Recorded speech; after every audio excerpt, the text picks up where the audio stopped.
Good morning, everyone. Today is Friday, August 25th, and it's a beautiful sunny morning. Nice cool breeze, middle of the summer, and feels nice and cool.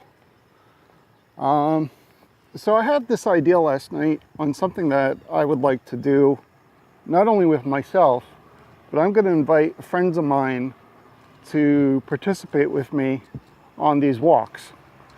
Granted, I do have some ulterior motives because some of my friends probably could use a nice little walk, get in shape. So I'm going to convince them to walk with me. And at the same time, I want to talk about how I feel as an American. You know, I lived overseas for 8 years. I was in Israel. And I've got a lot of friends who are either Israeli or people that immigrated here. So it would be really interesting, I think, to get their perspective. You know, people that have become citizens, people that that came here to the United States, had certain expectations, you know, coming to the United States and becoming part of being an American. So once I do my video, which let's say I'll be the first video in this series of what does it mean to me to be an American, and then I'll go and I'll ask some of my friends the same question. You know, what does it mean to you? And that doesn't just mean like people that immigrated and people that came here from elsewhere, but hopefully I also get some interviews with people that are American. Particularly in mind, I have some of my younger cousins in mind because I'd like to see what their perspective is. Because sometimes we don't really know or perceive what younger people think. In fact, there was a survey that I saw online, I think about 4 weeks ago, that said that like 30-something% of young Americans thought that Russia was an ally of ours. And I think something like 50%, you know, were ambivalent. Scary number. But in any case, so that's them. For me, you know, as I said, I lived in Israel for 8 years, from 1982 to 1990. And during those years, when I lived overseas, I got to see a very different world. You know, sometimes we're here and we don't know anything else because most of us Americans, we've never been anywhere. You know, the majority of us never get to leave the country. But I had that privilege to do that at one point. And so my perspective that I would like to relay, I think, to other Americans is that by and large, people around the world see Americans with hope. They see us as being different, not only because of our government, but also because of us as a people. You know, some of it's positive and some of it's negative, you know, just like any, you know, just like anyone, anywhere. But particularly, I guess, when it comes to opinions that are formed based upon democracy, and when it comes to us sticking up for things that I think that recently, you know, we kind of took for granted. And I don't mean racism. I know a lot of people who are African Americans. They know racism has been around all the time. You know, it never went away. True. But we also have this kind of dynamic where people thought of us as generally, as a group, that we stood for certain things when it came to supporting free speech, when it came to law, when it came to gender, when it came to race. And what is very frightening and evident if you go online and you talk to people from other countries now, their perception has changed. Not because necessarily of Donald Trump, and I want to emphasize that. It's not because of Donald Trump. It's because they've been seeing this trend ever since Obama was elected, way back in 2008. And to this day, you know, all these years later, they've seen this trend, you know, of racism, of intolerance. This didn't happen overnight. This ramped up. And so I think what's important for us to understand is that we've got to fight. If we truly value democracy, if we truly value the fact that we are a diverse culture, I mean, I do. Let me get back to the personal. I do because my parents are multiracial. My mom's Jewish. Grandparents came from Russia. Or her grandparents, rather. My grandparents, well, they also came from Russia, but they were here from the age of 5 and 6, I believe. And at the same time, my father was of Jamaican and Chinese descent, looked black, and for the most part, that's what he was, you know. So my perspective of, you know, people being multiracial and, you know, that world was very much the world that I lived in, which is that, you know, I always believed America was for everybody. And, you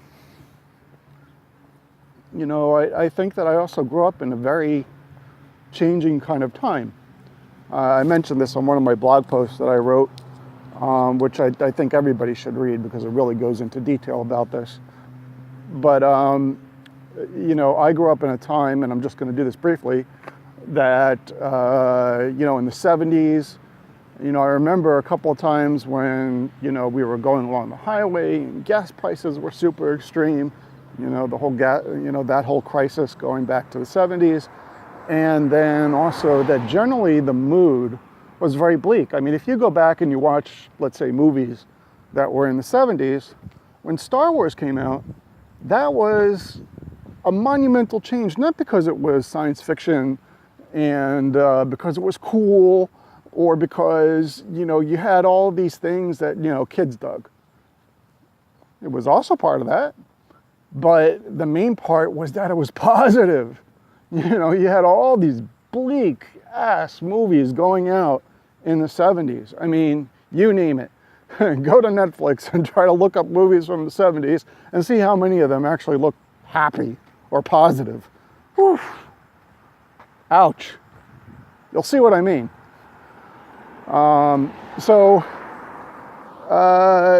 know, so there was this change, you know, late 70s, there was this change. It almost felt like it was that people had enough of the grimness. And I think that's one of the reasons that, you know, Carter was, by the time his term was up, that people were ready for Reagan. You know, Reagan talked in very grandiose terms, and he gave people hope. And, you know, coming in, it was a landslide. You know, At the same time, of all those changes, there were other changes that were happening on technology.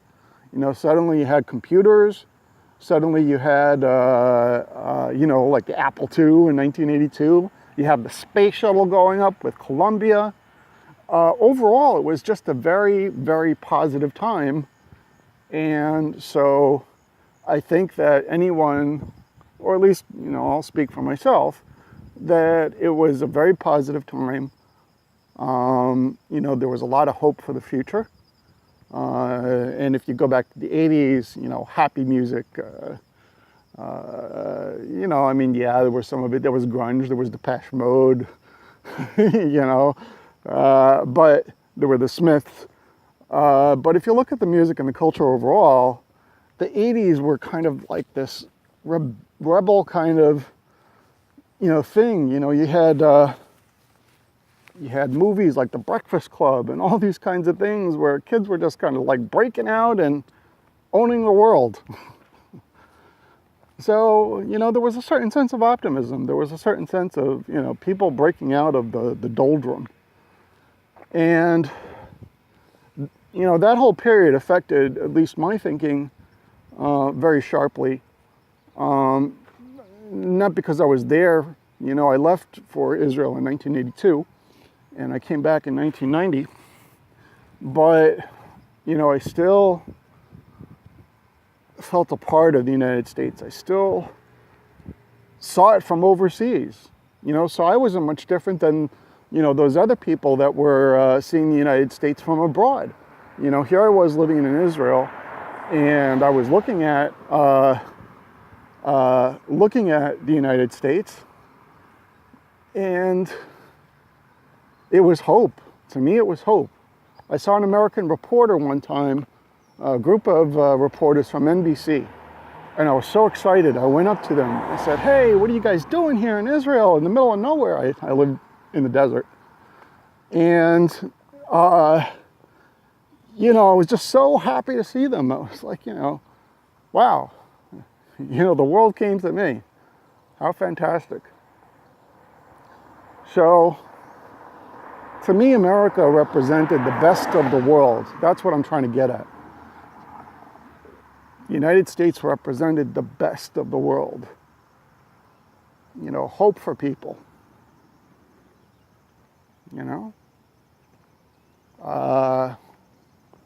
Later when there was the Bosnian War, you pick your point. America always represented something positive to most people around the world. Granted, not to everyone. To some people, we were the imperialists. To some people, we were the ones that were spreading the evil around the world. But for the most part, that's not the case. And the reason I want to convey that to you is because I want you to understand that feeling of how other countries and other people felt about us. And the reason it's so disturbing is because now when I talk to people, now when I see people that come from overseas, that is definitely changing. And, if it were just like, hey, it's their feelings, why should I care about, what people in other countries think? Well, it's not just about feelings. It's also about who helps us. It's also about, whether people believe us, And again, I'm not talking about Trump. I'm talking about the America that we're seeing around us, the kind of America where people drive their cars. And this happened twice, by the way. There was St. Louis and there was Charlottesville over the last couple of weeks. And these weren't terrorists. They weren't, I'm sorry, let me rephrase. Yes, they were terrorists, but they weren't Muslims. These were Americans. So what's broken down so much in our American society that we've got to fear each other? What's broken down so that, now racial divide is now a thing again. I grew up Jewish. I never thought in a million years that here I would be seeing front and center, live, in my face, anti-Semitism again. Who would have thought? But that's our reality right now. And so if you find it as unacceptable as I do, if you're watching this video, why don't you send me a video of yourself and what it means for you to be an American, how you feel about it. Nothing, you don't have to format it in any way. Why don't you go take a walk like I'm doing and do it unscripted. Just let your heart out and let's see what comes out. Because what I find when I do these kinds of conversations over video, I find that I'm angry. I find that things come out of my mouth that I never would have expected. The article that I wrote yesterday was so amazing. I think it was the best thing that I've ever written. And the reason it was the best thing, I think it was the best thing that I'd ever written, was because here are these really strong emotions that I always knew that I had somewhere down inside me about the United States. And, I dared not speak them because, sometimes I get very emotional about things and people are like, oh, well, he's just being emotional. No, that's pride speaking. And I have a lot of pride in where I live. I have a lot of pride in Americans. I have a lot of pride in the fact that we are this, or were this beacon of hope to many people. We still are, don't get me wrong, but it's not going to continue being that way unless we step it up. Now is the time for us to step it up. We got to step it up big time. Just like Omaha Beach was our moment for World War II when we had to change the tide of World War II and, and have some sort of success against the Germans. This is our moment. This is our moment to reject racism and the Confederacy once and for all, not to let this thing linger any longer. It's time to get statues off of our freaking lawns and out of public spaces and to put them in museums with placards and things that say, here is what happened. This is what we can afford to have happen again.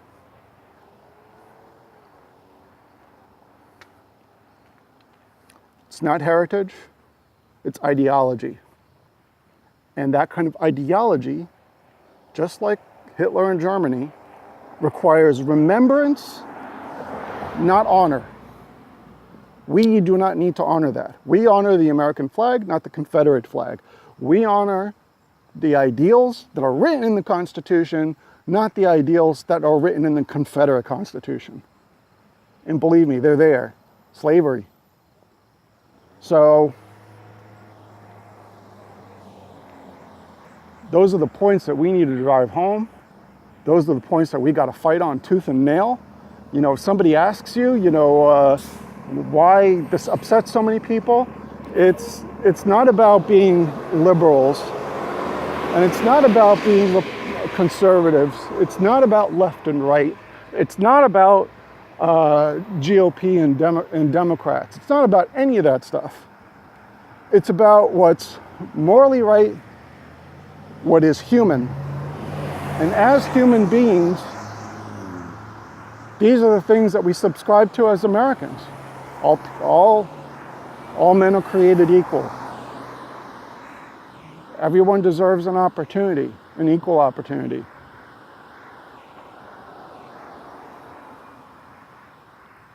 The truths that we hold self-evident. Liberty and justice for all. So, again, not only are these American values, but they're human values. And so in that context, what that means is we have to fight tooth and nail. Again, not as liberals, as human beings. put it in that context. I'm not a liberal. Maybe I have liberal views. Maybe I have progressive views. But when I go out and I speak about these things, I am not speaking as a liberal. I am not speaking as someone of political ideology. These are things that should be obvious. These are things that we're born with. When we're born, we're born open-minded, a blank slate.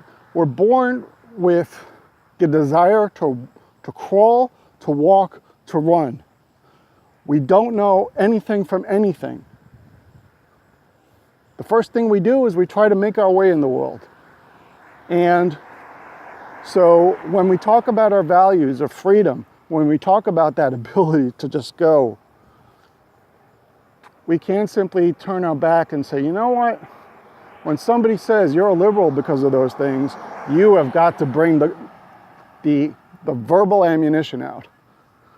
You have got to be so passionate about making sure that other people understand this isn't about left and right anymore. It isn't about, it's not about politics. This is about what being American is. So I'm going to wrap this up real quick. I appreciate you hanging in there.